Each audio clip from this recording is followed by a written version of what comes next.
तो round table conference किसके लिए थी?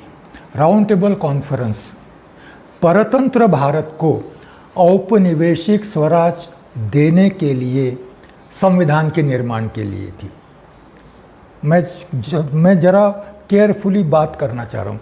परतंत्र भारत को औपनिवेशिक स्वराज देने के लिए एक संविधान के निर्माण के लिए राउंड टेबल कॉन्फ्रेंस आयोजित की गई थी। यह संविधान ब्रिटिश पार्लियामेंट द्वारा स्वीकृत किया जाना था, जो भारत में लागू होना था और भारत में लागू होने के पश्चात भारत में औपनिवेशिक स्वराज की प्रक्रिया और आगे बढ़नी थी। इस संविधान के निर्माण में कांग्रेस सहभागी थी। गांधी स्वयं इस संविधान के निर्माण में सहभागी थे। ब्रिटिशों का विरोध नहीं किया उन्होंने कि हम ये बायकॉट करते हैं, हमको संविधान नहीं चाहिए, हमको औपनिवेशिक स्वराज नहीं चाहिए, नहीं कहा उन्होंने। सहभागी थी और संविधान पारित हुआ 1935 में, जिसको गवर्नमेंट ऑफ इंडिया एक्ट 1935 कहा जाता है।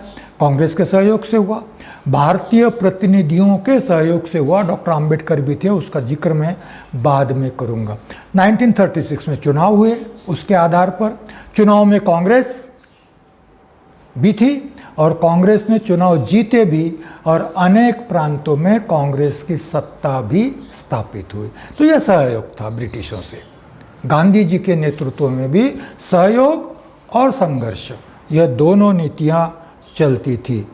1939 में दूसरा महायुद्ध हुआ। ब्रिटिशों की अवस्था बड़ी गंभीर हो गई। ब्रिटिश चाहते थे कि भारत भी द्वितीय महायुद्ध में ब्रिटिशों को सहायता करे, ब्रिटिशों के साथ रहे। गांधी जी को अब लगा कि यह ऐसा अवसर है कि ब्रिटिश सत्ता कमज़ोर हो गई है, ब्रिटिश सत्ता को भारत की ज़रूरत है। और इस परिप्रेक्ष्य में यदि कांग्रेस पूर्ण स्वतंत्रता की मांग करती हैं तो शायद स्वतंत्रता जल्दी मिलेगी। और इसीलिए गांधी जी ने क्विट इंडिया आंदोलन 1942 में आरंभ किया, जो बाद में सबको अरेस्ट करने के बाद लोगों का उत्स्फूर्त आंदोलन बन गया। कुछ समय तक चलता रहा, बाद में जिसको फिजल आउट होना बोलते हैं, बाद में वो आंदोलन कहाँ गया किसी को मालूम नहीं। आज 1942 के आंदोलन से स्वतंत्रता मिली वगैरह वगैरह बहुत सारी बातें कही जाती हैं। बाद में वह आंदोलन समाप्त हो गया, परंतु यह एक ही आंदोलन ऐसा था जहाँ कांग्रेस ने क्विट इंडिया का आंदोलन चलाया गया, ऐसा माना जाता है। परंतु उसके पहले जरूर 1930 में जब नेहरू कांग्रेस के अध्यक्ष थे तब पूर्ण स्वतंत्रता प्रस्ताव पारित किया, परंतु 1942 तक कभी भी कांग्रेस ने पूर्ण स्वतंत्रता की बात नहीं की, औपनिवेशिक स्वराज की ही बात करते रहे।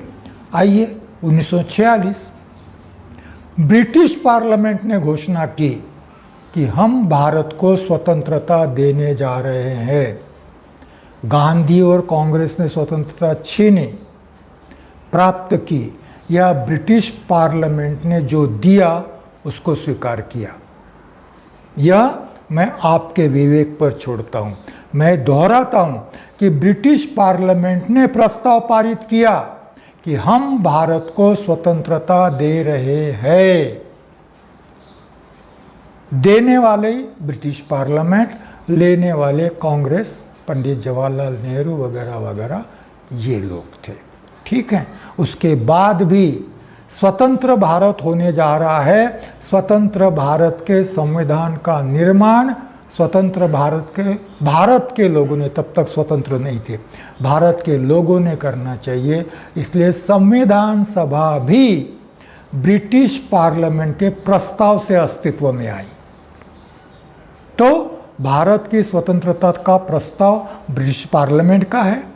भारत में संविधान के निर्माण के लिए संविधान सभा निर्माण का प्रस्ताव भी ब्रिटिश पार्लियामेंट का है। और संविधान सभा में, ऐसे ब्रिटिशों द्वारा स्थापित संविधान सभा में, स्वतंत्र भारत के संविधान के निर्माण में सहभागी होने के लिए कांग्रेस 1946 के प्रांतीय चुनावों में सहभागी हुई। राज किसका था? ब्रिटिशों का था। प्रस्ताव किसका था? ब्रिटिश पार्लियामेंट का था। कौन से प्रस्ताव? स्वतंत्रता देने का प्रस्ताव और संविधान सभा के निर्माण का प्रस्ताव। चुनाव 1946। कांग्रेस, राज ब्रिटिशों का, कांग्रेस सहभागी हुई और अनेक प्रांतों में कांग्रेस की सत्ता आई। कुछ प्रांतों में, जहां मुस्लिम बहुल प्रांतों में, मुस्लिम लीग की भी सत्ता आई। तो यह है स्वतंत्रता का परिप्रेक्ष्य। सत्ता में रही कांग्रेस, जब ब्रिटिशों से कुछ मतभेद हो गए सत्ता छोड़ देनी पड़ी, फिर सत्ता में आई। 1909 से निरंतर कांग्रेस जब भी अवसर मिला तभी सत्ता में आती रही।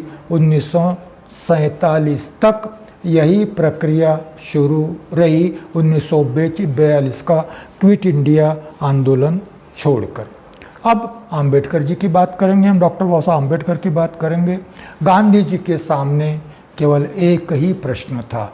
गांधी जी को छोड़ दीजिए, सारे ही अन्य, सुभाष चंद्र बोस लीजिए या क्रांतिकारी लीजिए, इन सारे ही स्वतंत्रता के लिए लड़ने झगड़ने आंदोलन करने वालों के लिए एक ही उद्देश्य था कि ब्रिटिशों के गुलामी से भारत को मुक्त करना।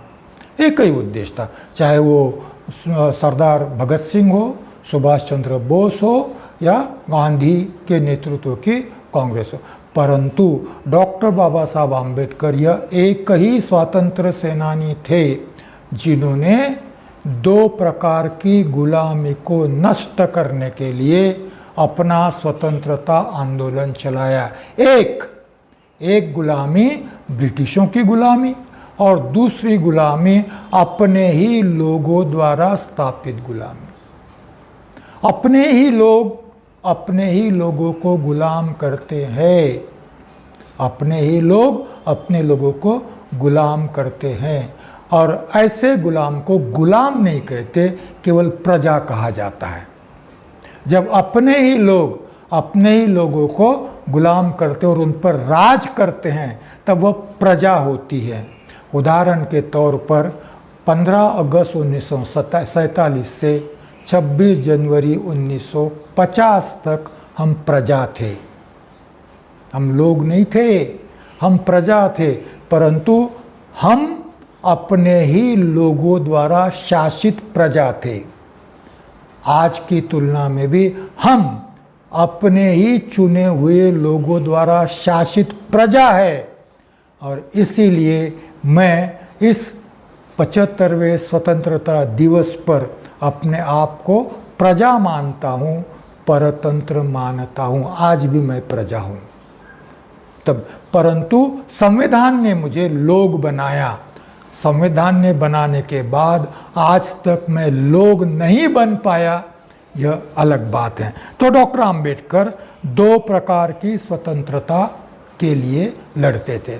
दूसरे प्रकार की स्वतंत्रता यदि चाहिए तो स्वतंत्र भारत में लोकतंत्र आना चाहिए, यह डॉक्टर बाबा साहब आम्बेडकर की मान्यता थी।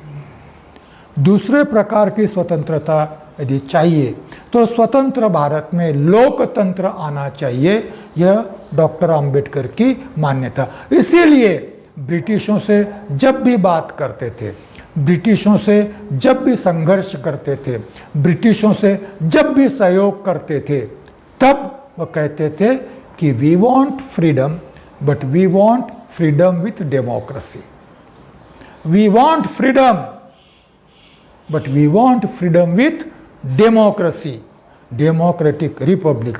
गांधी जी केवल फ्रीडम की बात करते थे, डेमोक्रेसी की बात नहीं करते थे, क्योंकि मूलतः गांधी जी डेमोक्रेसी के विरोधी थे। कांग्रेस थी कि नहीं मैं नहीं कहूँगा, कांग्रेस थी कि नहीं मैं नहीं कहूँगा, परंतु गांधी जी निश्चित ही डेमोक्रेसी के विरोधी थे। 1922 का डॉक्यूमेंट उपलब्ध है जिसमें गांधी जी कहते हैं कि मैं ईश्वर का आभार मानता हूँ और ईश्वर को प्रार्थना करता हूँ कि ब्रिटिश पार्लियामेंट, जिसका संसद की जननी कहा जाता है, वैसी पार्लियामेंट्री डेमोक्रेसी भारत में न आए, क्योंकि ब्रिटिश संसद बांझ औरत के समान है, ब्रिटिश संसद वेश्या है।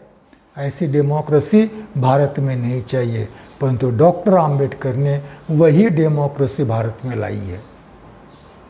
कैसे होगा गांधी और कांग्रेस, गांधी जी और डॉक्टर आम्बेडकर का मिलन? जिस डेमोक्रेसी को, जिस पार्लियामेंट्री डेमोक्रेसी को कांग्रेस बांझ औरत कहते हैं, जिस पार्लियामेंट्री डेमोक्रेसी को गांधी जी वेश्या कहते हैं, उसी पार्लियामेंट्री डेमोक्रेसी को 4 नवंबर 1948 को मसौदा की प्रस्तुति के समय डॉक्टर आम्बेडकर वकालत करते हुए कहते हैं, पैरवी करते हुए कहते हैं कि यह डेमोक्रेसी भारत के लिए क्यों चाहिए। यह डेमोक्रेसी भारत के लिए इसलिए चाहिए कि भारत को उत्तरदायी शासन चाहिए। यह डेमोक्रेसी इसलिए चाहिए कि यही डेमोक्रेसी ऐसी है जिसमें पददलित हो, महिला हो, आदिवासी हो, शूद्र हो, अतिशूद्र हो या कोई भी हो, सारे लोग सत्ता में सहभागी हो सकते हैं। सारे ही लोगों की मुक्ति, वो धर्म व्यवस्था से, वह समाज व्यवस्था से, वर्ण व्यवस्था से, जाति व्यवस्था से मुक्ति लोकतंत्र में है, क्योंकि लोकतंत्र समानता, स्वतंत्रता, बंधुता और न्याय में विश्वास करता है। और इसीलिए डॉक्टर आम्बेडकर का सार्वजनिक जीवन 1919 से शुरू हुआ, ऐसा मैं मानता हूँ। क्योंकि उस पहली बार उन्होंने, जब साउथ बरो समिति भारत में आई, तब पहली बार उन्होंने साउथ बरो समिति को निवेदन दिया, और साउथ बरो समिति को निवेदन देने के बाद उसके समक्ष प्रत्यक्ष साक्ष्य के लिए भी उपस्थित थे। किसके ओर से दिया? जो दोहरी गुलामी के शिकार थे उनके ओर से, पददलित वर्गों का प्रतिनिधि इस नाते से उन्होंने निवेदन दिया। क्या मांग थी?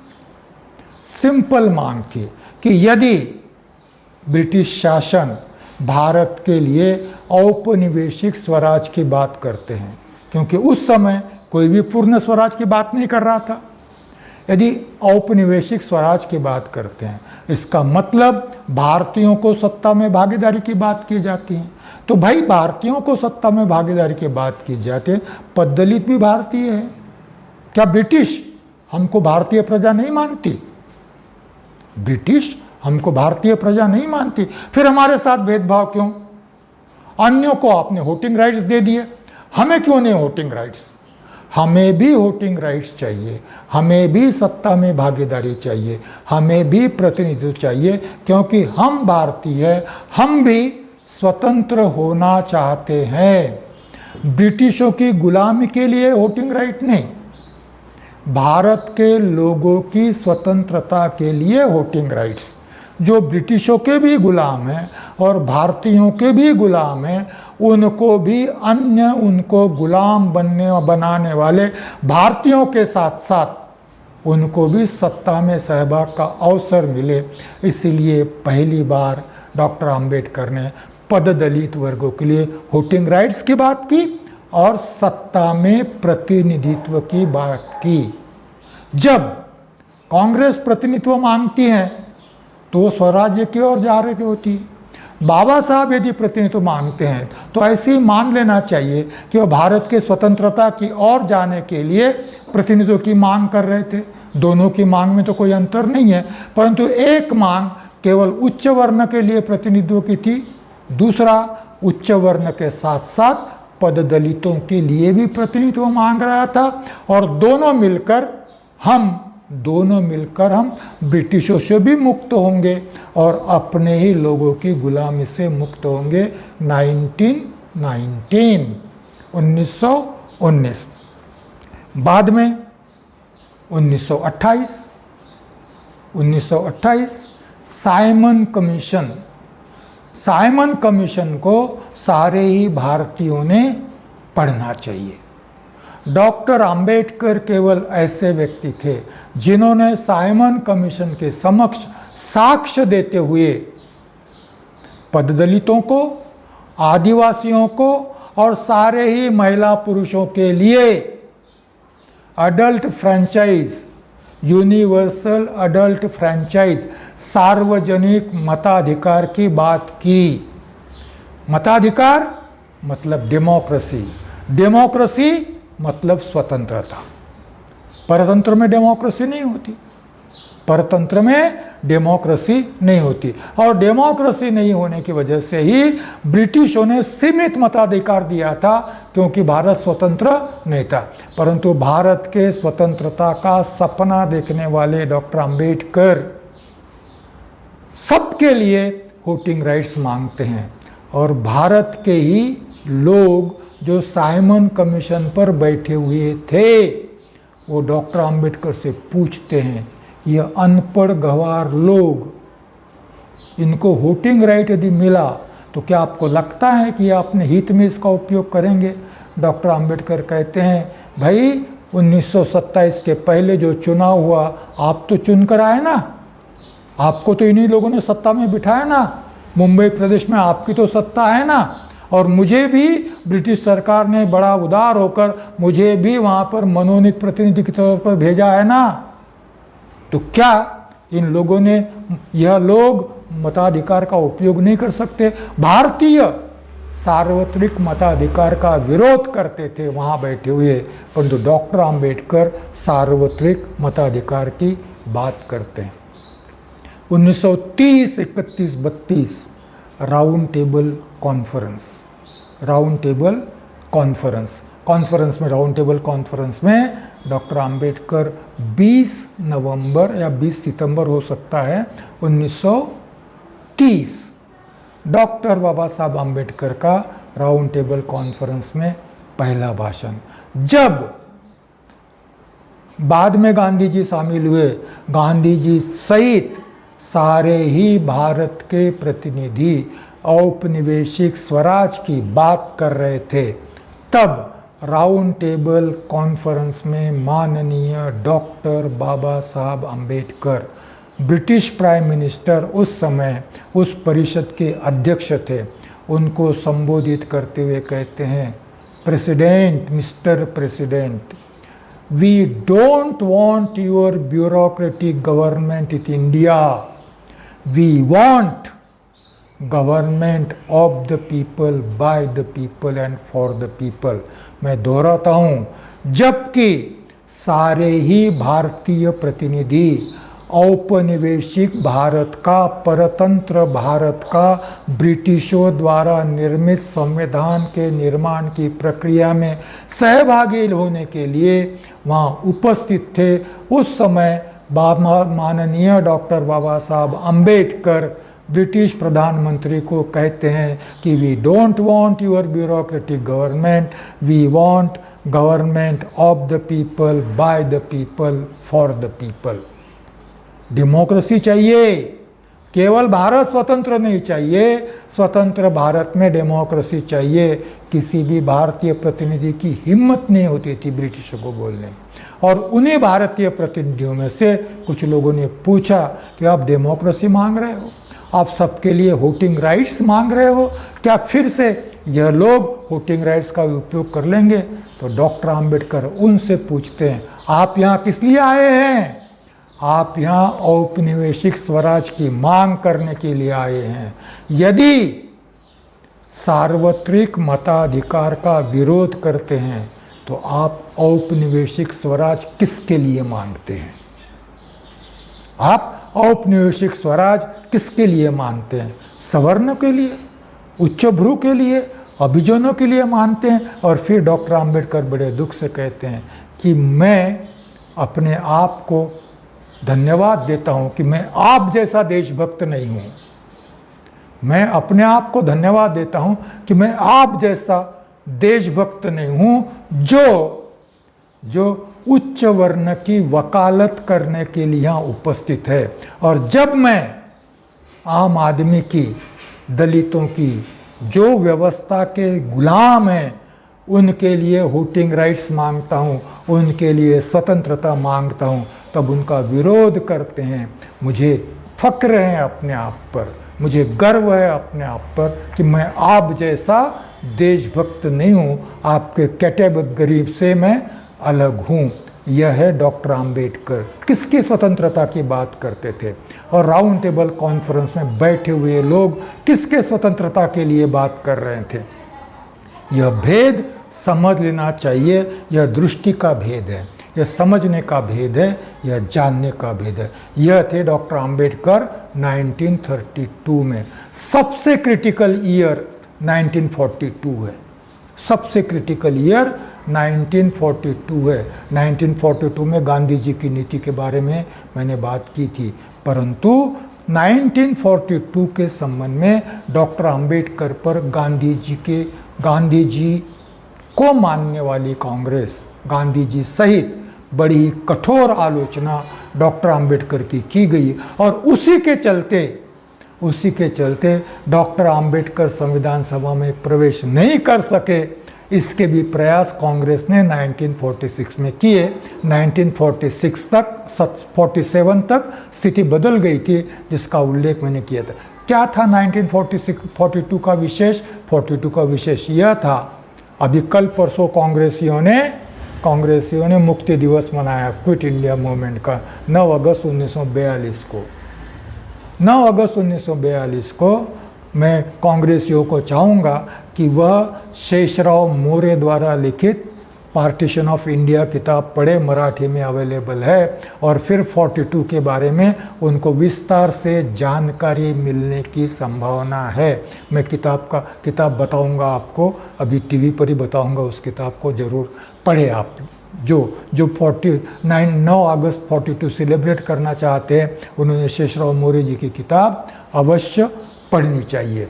एक तरफ क्विट इंडिया मूवमेंट, भारत छोड़ो आंदोलन, अभी भारत जोड़ो आंदोलन के नाम पर पार्टीशन के जख्मों को कुरेदा जा रहा है। भारत जोड़ो ओरिजिनल नहीं है। भारत जोड़ो आंदोलन कभी तो भी इसके पहले बाबा आमटे जी ने शुरू किया था। नीट इंडिया मूवमेंट नाम था उसका। बाबा आमटे संपूर्ण भारत में एम्बुलेंस में स्ट्रेचर पर सोते हुए नीट इंडिया मूवमेंट चला रहे थे। ओरिजिनल नहीं है यह भारत जोड़ो आंदोलन। और इस भारत जोड़ो आंदोलन के नाम से पार्टीशन के जख्म कुरेदे जा रहे हैं, उनको फिर से हरा किया जा रहा है। दो ही कारण हो सकते हैं कि मुस्लिम पार्टीशन के लिए जिम्मेदार है, एक कारण बताने के लिए, और इसके लिए कांग्रेस जिम्मेदार है, और इसीलिए हम जख्मों को हरा कर रहे हैं। आने वाले चुनाव में आप हमको चुन कर दे। जख्म कुरेदने वाले चाह रहे हैं कि जख्म कुरेद कर लोगों से वोट मांगे, जख्म भर कर नहीं, जख्मों पर मरहम लगा कर नहीं, जख्म कुरेद कर वोट मांगने की स्ट्रेटेजी है। और जिसको कहते हैं भारत जोड़ो आंदोलन के लिए पार्टीशन की, विभाजन की विभीषिका को याद किया जाएगा। किसके लिए? मुस्लिमों ने पाकिस्तान बनाया, सावरकर ने नहीं, गोडवलकर ने नहीं, मुस्लिमों ने ही पाकिस्तान बनाया। मुस्लिमों ने ही, पंडित मदन मोहन मालवीय ने भी हिंदू राष्ट्र की मांग की थी, यह नहीं बताया जाएगा। और फिर पार्टीशन के लिए कांग्रेस जिम्मेदार है, सरदार वल्लभ भाई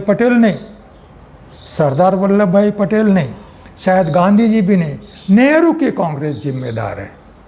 तो इसलिए वोट मांगे जाएंगे। उस समय डॉक्टर आम्बेडकर वाइसराय के मंत्रिमंडल में मंत्री थे 1942 में, और फिर कांग्रेस प्रचार कर रही थी कि कांग्रेस के नेतृत्व में भारत के लोग स्वतंत्रता के लिए जीवन मरण की लड़ाई लड़ रहे हैं, और डॉक्टर आम्बेडकर जैसे व्यक्ति वाइसराय के मंत्रिमंडल में बैठकर सत्ता का सुख भुगत रहे हैं। डॉक्टर आम्बेडकर को देशद्रोही भी कहा गया। डॉक्टर आम्बेडकर ने जवाब दिया, वह भी पढ़ना चाहिए। मैं आपके विवेक को, निश्चित तौर पर भारतीयों के विवेक को आह्वान करना चाहता हूँ। डॉक्टर आम्बेडकर गांधी जी को कहते हैं कि यह मूर्ख व्यक्ति द्वारा चलाया गया आंदोलन है, जबकि दीवार पर लिखा हुआ है कि युद्ध समाप्ति के बाद ब्रिटिश जा रहे हैं। युद्ध समाप्ति के बाद ब्रिटिश जा, सबको दिख रहा है भाई, दुनिया में दिख रहा है, मुझे दिख रहा है, जिनका विवेक जगह पर है उनको दिख रहा है कि जा रहे हैं। ऐसी स्थिति में आंदोलन का क्या मतलब है? ऐसी स्थिति में आंदोलन का क्या मतलब है? सिर्फ यही कि हमने स्वतंत्रता प्राप्त की, यही बताना है। और डॉक्टर आम्बेडकर ने जैसे कहा था, 45 को युद्ध समाप्त हुआ और 46 को भारत को स्वतंत्रता दे रहे हैं, ऐसी घोषणा ब्रिटिश पार्लियामेंट ने की। परंतु डॉक्टर आम्बेडकर कहते थे, मैं सत्ता का सुख भोगने के लिए यहाँ नहीं आया हूँ, मैं ब्रिटिशों के युद्ध प्रयासों को सहायता करने के लिए आया हूँ। जबकि गांधी ब्रिटिशों के युद्ध प्रयासों का विरोध कर रहे थे। आम्बेडकर अपनी भूमिका स्पष्ट करते हुए लिखते, भारत स्वतंत्र हो रहा है, गांधी आंदोलन करे या न करे, आम्बेडकर आंदोलन करे या न करे, भारत आंदोलन करे या न करे, भारत स्वतंत्र हो रहा है। द्वितीय विश्व युद्ध समाप्ति के बाद भारत स्वतंत्र हो जाएगा। सवाल ये है कि स्वतंत्र भारत में डेमोक्रेसी चाहिए कि नहीं। गांधी जी को सवाल पूछ रहे डॉक्टर आम्बेडकर, कांग्रेस को सवाल पूछ रहे डॉक्टर आम्बेडकर कि स्वतंत्र भारत में, भारत स्वतंत्र हो रहा है, गांधी जी आप आंदोलन करो या न करो, मैं आंदोलन करूं या न करूं, सारा भारत आंदोलन करे या न करे, भारत स्वतंत्र होने जा रहा है। स्वतंत्र भारत में डेमोक्रेसी चाहिए या नहीं? क्योंकि यह द्वितीय महायुद्ध दो युद्धरत राष्ट्रों के बीच का युद्ध नहीं है। एक तरफ इंग्लैंड, अमेरिका, फ्रांस और रशिया, दूसरी तरफ जर्मनी, इटली और जापान, ऐसा युद्ध नहीं। यह दो दर्शनों के बीच युद्ध है, यह दो फिलॉसफियों के बीच युद्ध है। एक तरफ डेमोक्रेसी है, England, America, France, Russia democracy का प्रतिनिधित्व करते हैं। दूसरी तरफ जर्मनी, इटली और जापान फैसिज्म, नाजिज्म का प्रतिनिधित्व करते हैं। यदि इस युद्ध में ब्रिटेन की हार होती है, अमेरिका की हार होती है, जापान जीत जाता है और जापान भारत में आता है, तो फैसिज्म लेकर आएगा। डेमोक्रेसी तो छोड़ दीजिए, औपनिवेशिक स्वराज की बात छोड़ दीजिए, वह फैसिज्म लेकर आएगा। इतने अन्याय अत्याचार होंगे कि आज तक कोरिया और चीन में द्वितीय महायुद्ध के समय में जापानी लोगों ने जितने अत्याचार किए, आज भी जापानी प्राइम मिनिस्टर को उसकी माफ़ी मांगनी पड़ती है। क्या ऐसा जापान भारत में चाहिए? डेमोक्रेसी जिंदा रखनी है तो ब्रिटिशों के युद्ध प्रयत्नों को सहायता करनी पड़ेगी। और मैं आह्वान करता हूँ, स्वतंत्रता मिलने वाली है, ब्रिटिशों के युद्ध प्रयासों को सहायता करनी चाहिए। अब डॉक्टर आम्बेडकर सही थे या गांधी जी सही थे, इसका निर्णय विवेक पर मैं छोड़ता हूँ, किसी के भी प्रति किसी प्रकार का बायस न रखते हुए। गांधी जी और कांग्रेस ने निश्चित तौर पर भारत की स्वतंत्रता में बहुत बड़ा योगदान दिया है, यह मैं मानता हूँ। मैं उनके योगदानों को अंडरमाइन नहीं कर रहा हूँ, उसकी मूल्य, उसकी गहनता, उसकी अहमियत मैं कम नहीं करना चाहता हूँ, परंतु फिर भी यह जो मतभेद थे, इसको देखते हुए हम डॉक्टर बाबा साहब आम्बेडकर का सही मूल्यांकन नहीं कर पा रहे हैं। इसी की ओर मैं अपना ध्यान आकर्षित करना चाह रहा हूँ। 1946 में भारत स्वतंत्र हुआ, भारत को स्वतंत्रता घोषित की गई। बड़े प्रयासों से डॉक्टर आम्बेडकर संविधान सभा में गए। क्यों गए? क्यों जाना चाहते थे? इसीलिए कि ब्रिटिशों की गुलामी से तो भारत आज़ाद हुआ, परंतु हिंदू धर्म, वर्ण व्यवस्था, जाति व्यवस्था की गुलामी से शूद्र, अछूत महिलाएं मुक्त होगी संविधान के माध्यम से। महिलाएं मुक्त होगी संविधान के माध्यम से, और ऐसा संविधान निर्माण हो, इसके प्रयासों के लिए, संविधान निर्माण के लिए नहीं, इसके प्रयासों के लिए मेरा संविधान सभा में जाना आवश्यक है, ऐसा डॉक्टर आम्बेडकर मानते थे। और इसीलिए डॉक्टर आम्बेडकर संविधान सभा में जाना चाहते थे। गए और फिर एहसास हुआ कांग्रेस को कि अभी ब्रिटिशों से तो स्वतंत्रता मिल गई, परंतु शूद्रों को, परंतु अछूतों को, महिलाओं को अभी स्वतंत्रता मिलनी बाकी है, जो संविधान से मिलेगी। और ऐसी सबके मुक्ति का प्रलेख, मानव के मुक्ति का प्रलेख केवल डॉक्टर आम्बेडकर जैसे व्यवस्था का दास ही लिख सकता है। जो व्यवस्था से मुक्त है वह अपने बायस से मुक्त नहीं हो सकते। ऐसा भारत निर्माण करना है जहाँ सबके लिए स्वतंत्रता हो, सबके लिए समानता हो, सबके लिए बंधुता हो, सबके लिए न्याय हो। तो ऐसा भारत जो हार्ड कोर डेमोक्रेट करके दुनिया में जाना जाता है, अंतर से, अंदर से नहीं, अंतर से जो लोकतंत्रवादी है, वो केवल डॉक्टर आम्बेडकर है। ऐसा ही व्यक्ति भारत के संविधान का निर्माता हो सकता है। इसीलिए कांग्रेस ने फिर से उनको संविधान सभा में लाया, मसौदा समिति का अध्यक्ष बनाया और संविधान के निर्माण का दायित्व सौंप दिया। संविधान का निर्माण हुआ, मुक्ति का प्रलेख निर्माण हुआ, परंतु 70 साल हो गए, आज भी शूद्र मुक्त नहीं है, क्योंकि वह आज भी शूद्र हैं। आज भी दलित मुक्त नहीं है, क्योंकि आज भी दलित हैं। आज भी महिला मुक्त नहीं है, क्योंकि आज भी महिला महिला है, ह्यूमन बीइंग नहीं बनी है।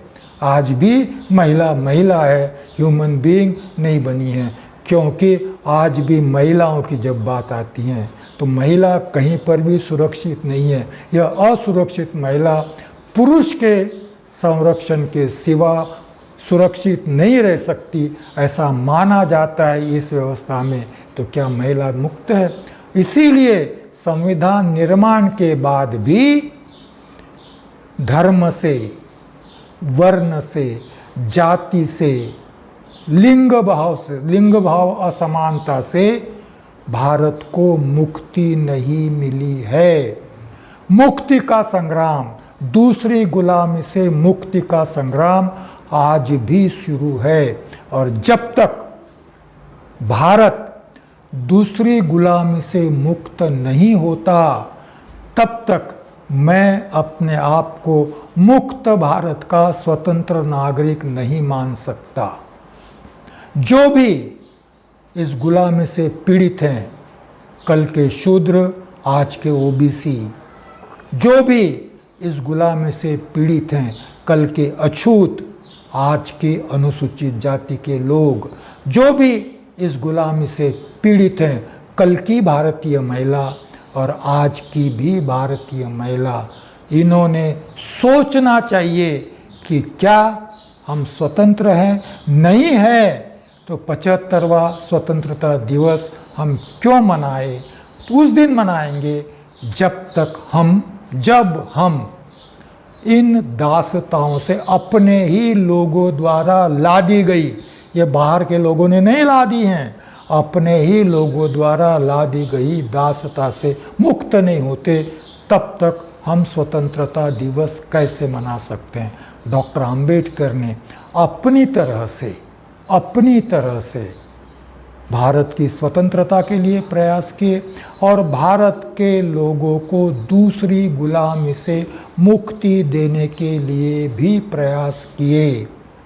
डॉक्टर आम्बेडकर को मानने वाला ही दूसरी गुलामी की बात सोच सकता है। डॉक्टर आम्बेडकर को मानने वाला ही दूसरी गुलामी से मुक्ति की बात सोच सकता है, और यह मुक्ति संविधान से ही होगी। संविधान में है इसलिए हम मुक्त नहीं हैं। संविधान को लागू करना भी जरूरी है और इसीलिए संविधान वास्तव में आए, इसके प्रयास किए जाने चाहिए। जब तक मैं मुक्त नहीं हूँ, मैं स्वतंत्रता दिवस नहीं मना सकता और आपको भी अपनी मंगल कामना प्रेषित नहीं कर सकता। धन्यवाद।